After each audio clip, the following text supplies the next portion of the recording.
Saigon, capital of South Vietnam, and a city well known to troops who have served or are serving with the headquarters of the Australian forces here in Vietnam.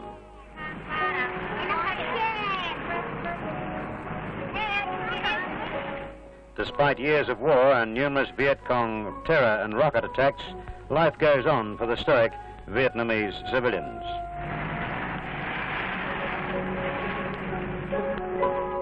The hub of all Australian service activities is located in Cholon, behind the imposing facade of the Free World Military Forces building. Here at his headquarters is the commander of the Australian Forces, Major General A.L. MacDonald. I welcome this opportunity of speaking to you on behalf of the Australian force in Vietnam. I want you to know that members of the force are doing a fine job, despite the difficulties and hazards of service here. They are an excellent heart, and the morale is superb, and I firmly believe this is due in large part to the wonderful support given to the force by people in Australia. I particularly wish to thank the families and others close to members of the force for your understanding and forbearance in this period of separation. Your ready acceptance of the many difficulties and perhaps sorrows inevitable in the absence of your husbands or sons has done much to maintain their spirits. We are grateful too for the efforts of the many organizations and groups, too numerous to mention individually, who have devoted their time and money towards providing amenities and other assistance to the force. It is most reassuring to know that you in Australia have at heart the continued well-being of our sailors, soldiers and airmen. Finally, I wish you all a happy Christmas, and I join with you in the hope that the new year will bring peace to this troubled country. Dodging traffic is one of the hazards of Saigon. This is Corporal Alan Pullen of Mile End, South Australia, and Lance Corporal Alan Cook of Brooklyn Park. Hello, darling. Gee, I wish I could be with you at this time. I wish I could be with you right now. It's the time I'd like to be here. Still, I'll be home with you in an hour and a half in January, so it'll be okay then. Say hello to Mum and Dad for me, and to Chris, Malky and Rosie, and give Cindy a bark for me, and I'll see you again in an hour and a half, okay? Well, although I cannot be home in body, I'd like to be with you, and so I've had this opportunity of wishing my wife a very Merry Christmas, hello darling, and a special cheerio to all my folks back home and all my friends. And we'll see you very soon. I'll be home an hour and a half next month, I hope, with a bit of luck. See you then.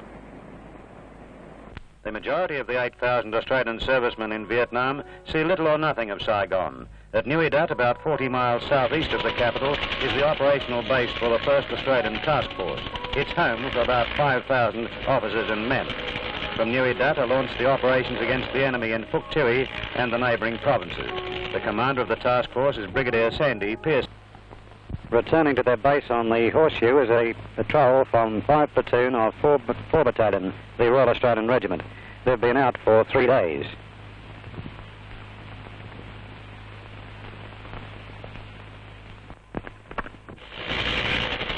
Fire Support Base Lion is typical of the position set up to provide quick and accurate support for the infantry soldiers on operations. A detachment of the 131 Divisional Locating Battery operates radar equipment here on Fire Support Base Lion. At Operational Fire Support Base Flinders, the 105mm howitzers of the 1st Field Regiment, supplied by American Chinook transport helicopters, are on call to back infantry troops in action. Next to their rifles, the field guns are the foot soldiers' best friend, and one of the main reasons for the defection of the Viet Cong. The building of sandbag emplacements to protect the guns is back-breaking work here in Vietnam. In villages such as Long Tuan, another war, a war against poverty and disease, is being fought. Every day in the Phuc Tuy province, Australian medical teams from the Civic Action Unit are treating villages. This one at the village of Long Tuan is headed up by Major Ray Atkinson of Parramatta. This compound is a veritable fort. It is manned predominantly by Montagnard troops who are advised by an Australian Mobile Advisory Team.